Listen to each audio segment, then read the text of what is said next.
पंजाब के मते खिलाफ हरियाणा विधानसभा ਦੇ ਵਿੱਚ ਮਤਾ ਪੇਸ਼। ਚੰਡੀਗੜ੍ਹ ਦੇ ਮਸਲੇ ਤੇ ਜਤਾਈ ਚਿੰਤਾ, ਸਤਲੁਜ ਦਾ ਮੰਗਿਆ ਪਾਣੀ, ਕਿਹਾ ਸੁਪਰੀਮ ਕੋਰਟ ਦੇ ਹੁਕਮਾਂ ਮੁਤਾਬਿਕ ਐਸਵਾਈਐਲ ਦੇ ਲਈ ਢੁਕਵਾਂ ਹੱਲ ਕੱਢੇ ਕੇਂਦਰ। हरियाणा विधानसभा के मते दे विच बीबीएमबी का भी जिक्र, पंजाब और हरियाणा की स्थाई मैंबरशिप खत्म किए जाने का विरोध। मते विच किया अजिहा कोई भी कदम ना चुके केंद्र, जिस दे नाल बिगड़ जाए मौजूदा संतुलन। कानून व्यवस्था नूं लैके सीएम भगवंत मान ने सारे जिलों के SSPs दे नाल कीती मीटिंग, गैंगस्टर ते नकेल कसन दे दिते निर्देश, नशे ते भ्रष्टाचार ते एक्शन की भी हिदायत। विक्रम मजीठिया ने जेल दे विच अपनी जान नूं दस्सिया खतरा, मोहाली कोर्ट दे विच पाई अर्जी, अतवादियों ते गैंगस्टरां तो खतरा दसदियां मुड़ स्पैशल बैरक च शिफ्ट करने की मांग। प्रदर्शनकारी अध्यापकों ते अनुशासनी कार्रवाई के हुक्म देके कीरी मान सरकार, बीजेपी बोली पगड़ी भगत सिंह वाली ते काम अंग्रेजां वाले। अकाली दल ने कसिया तंज, समय दे नाल भी स्टैंड बदल गई। प्रधान की चोण नूं लैके रवनीत बिट्टू की हाईकमान नूं सलाह, पार्टी के पुराने ते वफादार आगू नूं ही मिले कमान, सारिआं नूं नाल लैके चलण दा भी होवेगा। हिमाचल के सीएम जयराम ठाकुर दा आम आदमी पार्टी के वड्डा वार, बोले हवा दे विच उड़ जाएगी आप दी टोपी, कांग्रेस ते भी साधिया निशाना।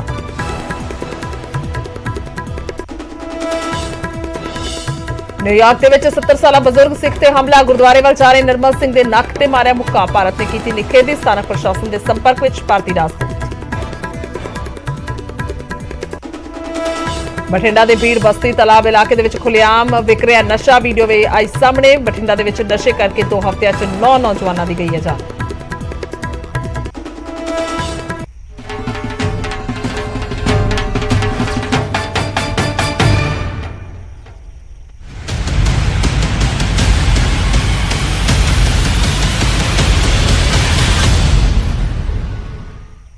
सत श्री अकाल, समय बुलेटिन च स्वागत है। मैं तुहाडे नाल गुरजोत संधू। तो इस वेले नजरां टिकियां हुईयां ने हरियाणा विधानसभा के खास इजलास से, क्योंकि उत्थे मसला जो उठ रहा है उसी के तौर पर पंजाब के नाल संबंधित है कि आखिरकार SYL का मसला हल होवे, यानी कि पानी जो बनता है वह हरियाणा को दिता जाए। हालांकि कानूनी तौर पर इसकी लड़ाई भी चल रही है, पर फिलहाल जो मता पेश किया गया उसके वार वार जिक्र होया कि आखिरकार लगातार हरियाणा ने मंग की है, पर उसके वाल गौर नहीं फरमाया गया। केंद्र को भी अपील की गई है कि जो मसला सुलझाने को कहा गया है। तो बड़ी खबर है, पंजाब वजीर हरियाणा नजर आ रहा है। तो हरियाणा विधानसभा च SYL के लिए मता पेश किया गया है।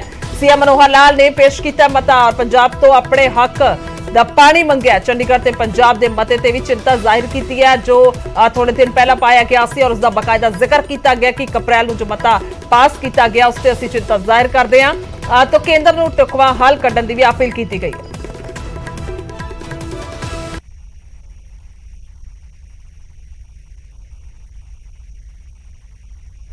वही मैं कह रहा हूँ, पंजाब तो बिग ब्रदर बन रहा है, एल्डर ब्रदर नहीं रहा है। हाँ, नहीं, जो तो हमारी सारी हरियाणा में जो पंचर होना है वो भी हरियाणा में है, तो वो पंजाब की टेरिटरी में नहीं है, हरियाणा में। तो इस बात से उनको रहती है। आज ये है, हमारे को बहुत सबको एक होकर इनका मुकाबला करना पड़ेगा। और मैं मुख्यमंत्री जी यहाँ हैं, इनसे कहता हूं आप प्रस्ताव लेके आए हैं इन मुद्दों के लिए, हरियाणा के हितों के लिए। जहां आप कहोगे हम साथ खड़े, जहां हरियाणा का हित होगा। और प्रधानमंत्री जी से आपने कहा था, प्रधानमंत्री से मिलो, राष्ट्रपति से मिलो, गवर्नर साहब से मिलो, हम सब इकट्ठे होकर मिलेंगे और अपने हकों की लड़ाई लड़ेंगे। और चंडीगढ़ एडमिनिस्ट्रेशन में जैसे मैंने कहा 60-40 का है। एक मैं मुख्यमंत्री था, उस समय से मैं प्रयास कर रहा हूं। उस समय भी पत्र मैंने लिखा था कि भाई चंडीगढ़ का administrator is always governor of Punjab. Why? या तो रोटेशन से बनाओ, गवर्नर को भी बनाना है, या कोई इंडिपेंडेंट एडमिनिस्ट्रेटर रखो। आइदर बाय रोटेशन, 1 साल पंजाब का रहे, 1 साल हरियाणा का रहे, तब तो कोई बात समझ में आती है। तो मतलब हमारे तो पंजाब के तरफ ही देखते रहेंगे, वहां गवर्नर साहब के प्रिंसिपल सेक्रेटरी भी पंजाब से होंगे और सब होंगे, तो हमारे हरियाणा को क्या सुनाई कोई अहित होता है। तो हमारे बहुत सारे कर्मचारी आते हैं, वो कहते हैं जी हमारे साथ पूरा न्याय नहीं मिल रहा, तो किसको कहेंगे। तो ये भी आप मुख्यमंत्री जी इस बात को भी मैं समझता हूं अपने को रखना चाहिए। और जो ये इन्होंने कहा, प्रस्ताव पास किया, बड़ी अजीब, किसने बनाया उनका पंजाब का रेजोल्यूशन, उन्होंने ये लिखा है, मैं पढ़ रहा था अभी, Chandigarh city was created as capital of Punjab in all past presidents whenever a state has been divided, the capital remains with the present state. Punjab therefore has been laying its claim for complete transfer of Chandigarh to Punjab. वो कह रहे हैं, इनको मालूम ही नहीं है अभी आंध्रा से तेलंगाना अलग हुआ है, हैदराबाद कहाँ गया है, तेलंगाना में गया, और आंध्रा वाले अपनी अलग राजधानी भी बनाने लग गए। अरे चंडीगढ़ जो शाह कमीशन ने हमारे को दिया था, तो बना लो अलग राजधानी, हमारे को क्या है, हमारे को कोई एतराज नहीं। वहां असम की राजधानी क्या है, गुवाहाटी है, कल शिलोंग थी, तो इसका मतलब ये, उसका मतलब तो ये भी कहेंगे कि पंजाब की राजधानी जॉइंट पंजाब था, गर्मियों में, सर्दियों में यहां चंडीगढ़ थी, गर्मियों में शिमला थी। मेरे पिताजी मंत्री थे, मैं तो शिमला ही रहता था, बेनमोर था उनके नाम, बेनमोर में ही रहता था, तो वो तो पंजाब रहता, कहीं शिमला भी हमारे को दे दो। ये तो ये ऐसी बातें कह रहे हैं, तो इनका कोई वो नहीं है। और हम सबको एक मिलकर, सभी साथियों से मेरी अपील है कि एकजुट होकर अपने अपने विचार आप रखेंगे, कोई सुझाव वो रखेंगे, लेकिन जहां हरियाणा का हित का सवाल होगा, हम एक होकर लड़ेंगे और नीचे से लेकर ऊपर तक सब जगह लड़ाई लड़ेंगे। आने के कहीं अहित दिखाई देगा तो उसके लिए भी हम लड़ाई लड़ेंगे। बहुत बहुत धन्यवाद। धन्यवाद धन्यवाद जी। श्री दुष्यंत चौटाला जी।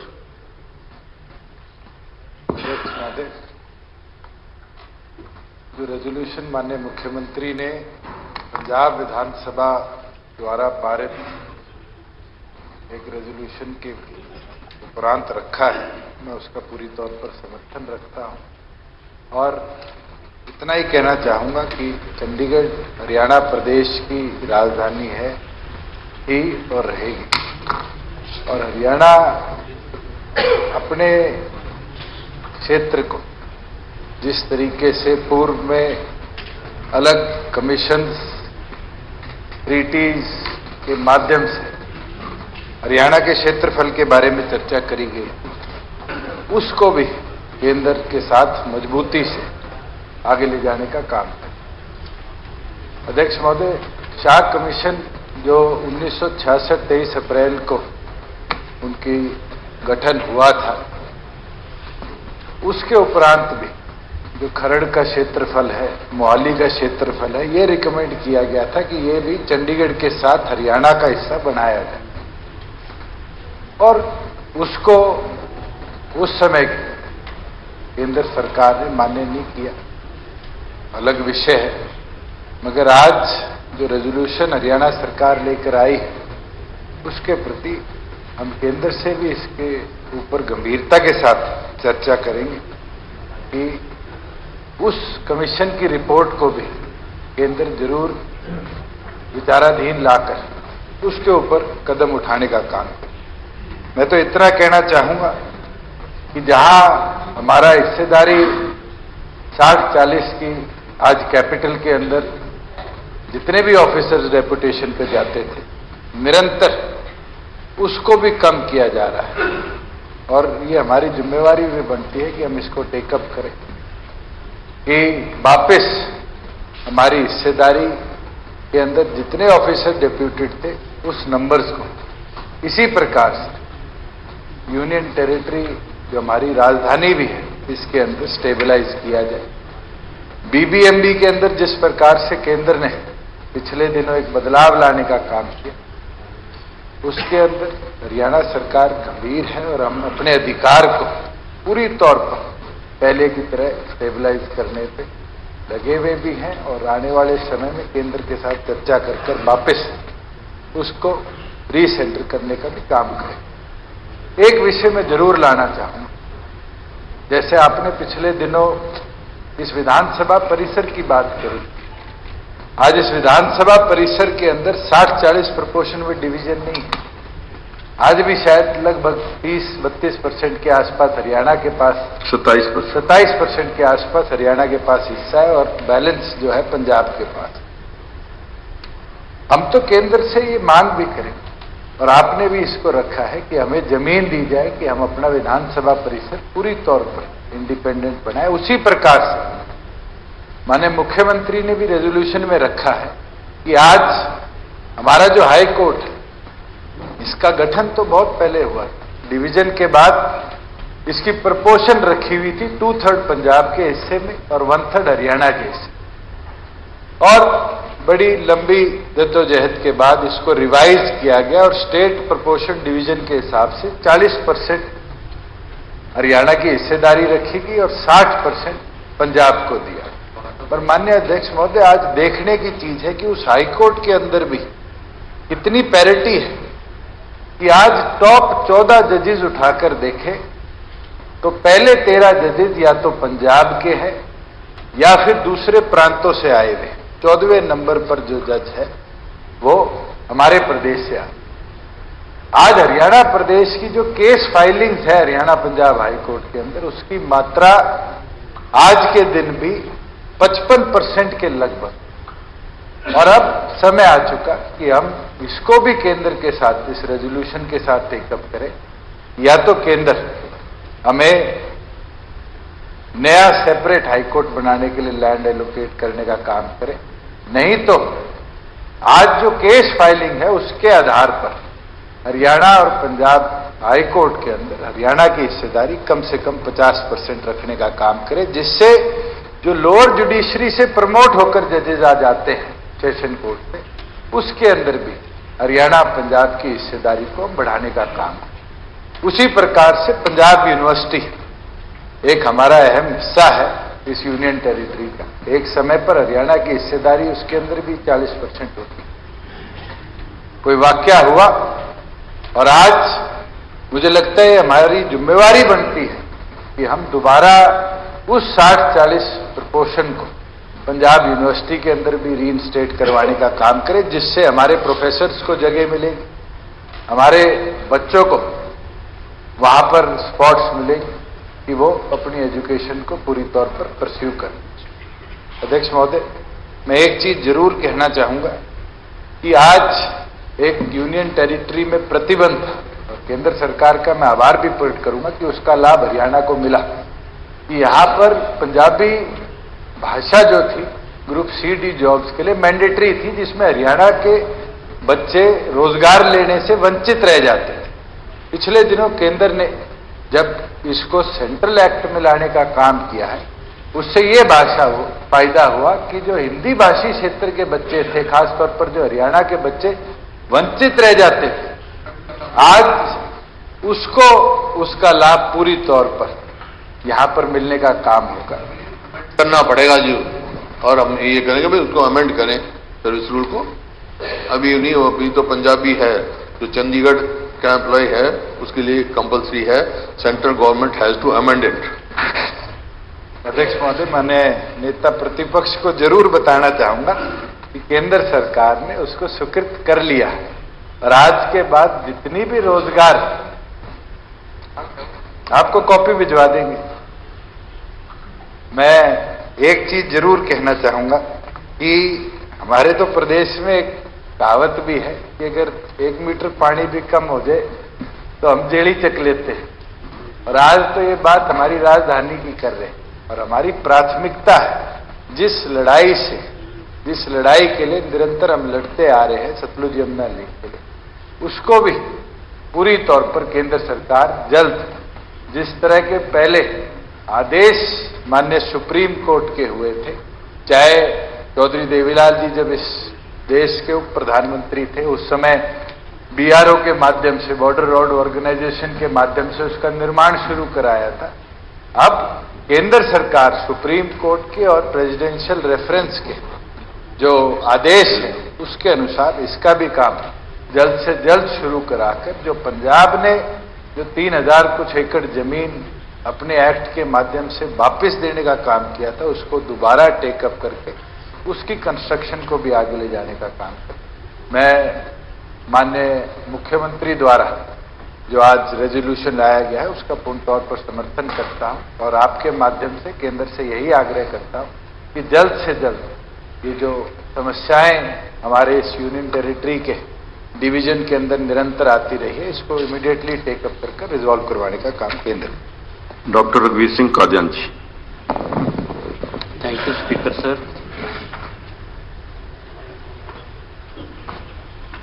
स्पीकर सर, ये बड़ा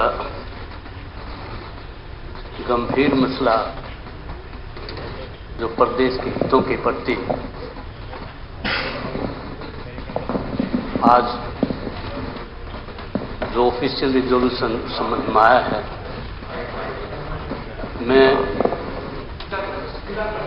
मैं उसके समर्थन में, पुरजोर समर्थन में बोलने के लिए खड़ा हुआ हूं। और इस गंभीर मसले पर जो आपने हाउस को सम्मन किया है, इसके लिए भी हरियाणा प्रदेश के लोग आपका ये मशगूल हैं, आपके बड़ा धन्यवादी हैं कि जो जनहित का इतना बड़ा एक बात आई है, उसके संबंध में आपने हाउस को बुलाया और ऑफिशियल रिजोल्यूशन आया। मैं माननीय सदस्यों ने जो बात रखी, मैं कोशिश करूंगा कि उसकी कोई रिपीटिशन ना हो। और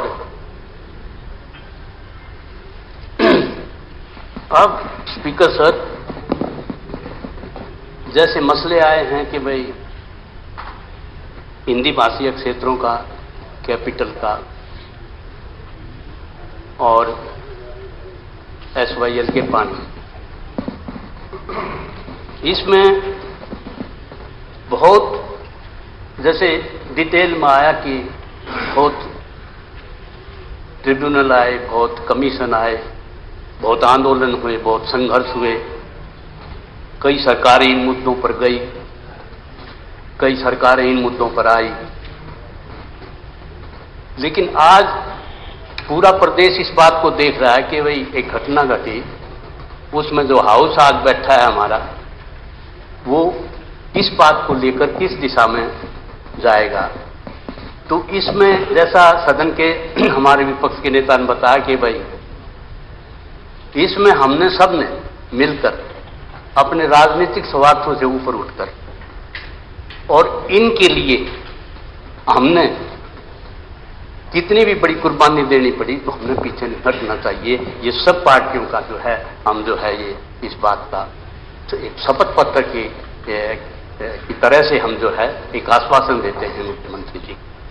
और इसमें स्पीकर सर, वैसे लाइटली बात है, दैनिक ट्रिब्यून है, एक विश्वसनीय पत्र है, उसमें एक ताऊ बोल रहा है, एक वो आता है जी संदीप जोशी का, उसमें आया हरियाणा विधानसभा का विशेष सत्र आज। नीचे लिखा है, चौधरियों 56 साल में तो कुछ होया कोनी, इब एक दिन में के उखाड़ो। ये कितना बड़ा तंज है, एक कितनी बड़ी एक इतनी बड़ी, मतलब मैं नहीं इसकी मतलब ओरिजिनल जो भाषा मतलब हरियाणा में इसकी क्या मायने हैं, किस तरह से नहीं है, लेकिन इसमें इलेक्टेड रिप्रेजेंटेटिव के ऊपर, उनकी इंटेग्रिटी के ऊपर, उनके अक्षमता पर, उनके कार्यशैली पर, उनके क्या फैसला लेने जा रहे हैं, उसके ऊपर एक जो है ये एक बहुत बड़ा कटार है। और इससे हमने सबक लेकर आगे बढ़ना चाहिए अपने हितों की रक्षा के, क्योंकि सर्विस रूल की चिंगारी उसका धुआं उठा पंजाब विधानसभा में और उसकी लपटें आई हैं हरियाणा विधानसभा की तरफ। मैं आपके माध्यम से कि इसमें जो है ना मुख्यमंत्री जी, पूरा ऑनस, पूरा जो भार है वो आपके सिर पर है। आप सदन के नेता हैं, आप इलेक्टेड सरकार है आपकी, इन लपटों से आपने कैसे निकलना है, हमारे हित सुरक्षित रहें, हमारे जो डिस्प्यूट हैं, हमारा पानी है SYL, दूसरे से वो हमें कैसे मिलें, हमारा दोनों प्रदेश का भाईचारा कैसे बना रहे, ये इन बातों की ये लपटें इस बात को समेटने के लिए आ रही है। मैं बताऊं, ये छोटी बात नहीं है, ये सर्विस रूल की चिंगारी इतने ऊंचे तक जाएगी। स्पीकर साहब, आज मैं on the floor of the house कह रहा हूं कि इसमें बहुत बड़े एजिटेशन भी हो सकते हैं, बड़े आंदोलन भी हो सकते हैं, बड़ी कुर्बानियां भी हो सकती हैं। ये इतना बड़ा इश्यू इस बात को लिए तो इसमें जिस ढंग से 3 बातों का जिक्र आया है, जितने वक्ता बोले हैं माननीय विपक्ष के नेता, कि उसमें सबसे पहले मैं जो है ज्यादातर SYL का जो मुद्दा है, एक लाइफ लाइन है स्पीकर का, और उस लाइफ लाइन में अगर सारा टोटल नुकसान का वो लगाया जाए अंदाजा कि 56 साल से 5 मिनट के ऊपर 5 मिनट की देरी पर नाका हो जाए ना जी, देरी मर्डर होते देखें, कितने मर्डर हुए हैं पानी के ऊपर, आप अगर देखोगे तो बहुत 5 मिनट के लिए। ये तो 56 साल से अगर इसका रिकॉर्ड देखा जाए कि कितना हरियाणा प्रदेश के लोगों को नुकसान हुआ है, कितने अरबों खरबों का नुकसान हुआ है, कितनी इकोनॉमी जो है प्रदेश की सेक्टर हुई है, ये एक बहुत बड़ा मसला है। और दूसरी तरफ पंजाब का भी स्पीकर सर, ज्यादा पानी से सेम की समस्या बड़ी भारी समस्या, ज्यादा पानी के उससे पंजाब में भी है। तो इब ज्यादा इसमें मतलब ये आपके रिजोल्यूशन में आया कि भाई हरियाणा राज्य के शहीदों को अस्वीकार करने के लिए पंजाब द्वारा कानून बनाए गए। 2004 में कानून आया, प्रेसिडेंशियल रेफरेंस आया, रेफरेंस के माध्यम से सुप्रीम कोर्ट का फैसला आया 2016 से। इसमें मैं एक सवाल स्पीकर सर आपके माध्यम से सदन से, कि भाई जब सुप्रीम कोर्ट का फैसला आ गया कि SYL नहर कंप्लीट करी जाए और उसका पानी हरियाणा को दिया जाए, एक फैसला आ गया।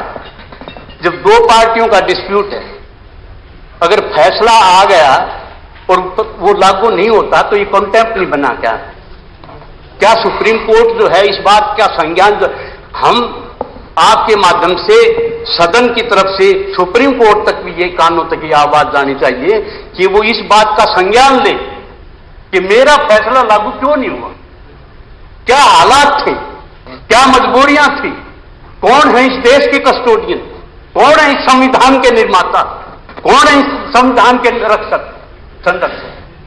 तो ये बहुत बड़ा अहम इश्यू, बहुत एक सवाल या निशान इंटरनेशनल कम्युनिटी में भी लग रहा है कि ये इश्यू है इस बात का कि सुप्रीम कोर्ट का फैसला लागू क्यों नहीं किया जाए। तो ये बात आई कि इसमें राष्ट्रपति से मिला जाए, प्रधानमंत्री से मिला जाए। तो मुख्यमंत्री जी, आज हम सब बातों से उठकर एक बात, जब 370 धारा पूरा देश देख रहा था, खत्म करी, पूरे देश में वाहवाही भी हुई, वाहवाही होगी इसमें अगर SYL को कंप्लीट, वहां तो लोग जो है नहर आंट रहे हैं, डिनोटिफाई हो रहा है, जमीनें जो है वो वापस दी जा रही हैं, कैसे बनेगी नहर? वो तो कह रहे हैं कि हम एक बूंद पानी चला गया तो खून की नदियां बहेंगी।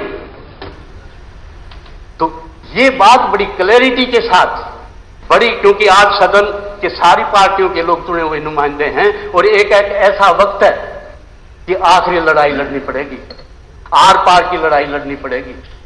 या तो मतलब इस लाइन पर हमें मतलब हमारे हक मिलेंगे और नहीं मिले तो ऑनरेबल स्पीकर सर, ये बात मैं आपके सामने रखूं कि इसमें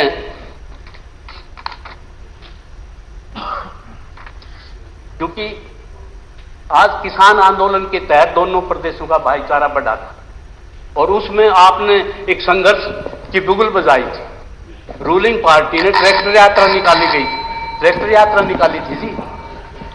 तो उसमें आज संघर्ष करने के लिए हम भी साथ हैं, किसी तरह का आप करो। ਸੋ ਵੱਖ-ਵੱਖ ਮੁੱਦੇ ਜਿਹੜੇ ਨੇ ਉਹ ਚੁੱਕੇ ਜਾ ਰਹੇ ਨੇ, ਪਰ ਸਿੱਧੇ ਤੌਰ ਤੇ ਪੰਜਾਬ ਦੇ ਨਾਲ ਸੰਬੰਧਿਤ ਨੇ। ਹਰਿਆਣਾ ਵਿਧਾਨ ਸਭਾ ਦਾ ਸੈਸ਼ਨ ਲਗਾਤਾਰ ਚੱਲ ਰਿਹਾ ਹੈ। ਇੱਕ ਬ੍ਰੇਕ ਦੇ ਲਈ ਰੁਕਦੇ ਹਾਂ, ਜਲਦੀ ਵਾਪਸ ਆਵਾਂਗੇ।